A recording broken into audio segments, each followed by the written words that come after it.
Hello అండి, this is Ravikiran Garlapati.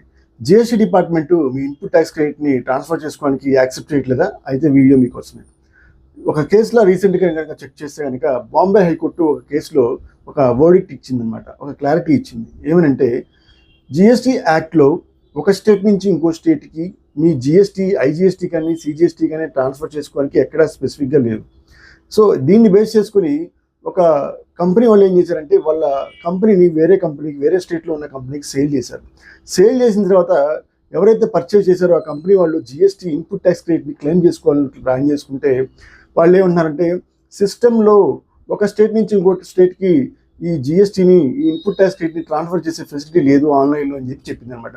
And అలాగే ఎక్కడ కూడా యాక్ట్లో ఒక స్టేట్ నుంచి ఇంకో స్టేట్కి ట్రాన్స్ఫర్ చేసిన యాక్సెప్ట్ చేయాలని కూడా ఎక్కడ లేదనమాట. సో దీన్ని బేస్ చేసుకొని జిఎస్టీ డిపార్ట్మెంట్ యాక్సెప్ట్ చేయకపోతే బాంబే హైకోర్టు దీన్ని కంపల్సరీ యాక్సెప్ట్ చేయాలని తీర్పిచ్చింది అనమాట. Thank you once again. Thank you.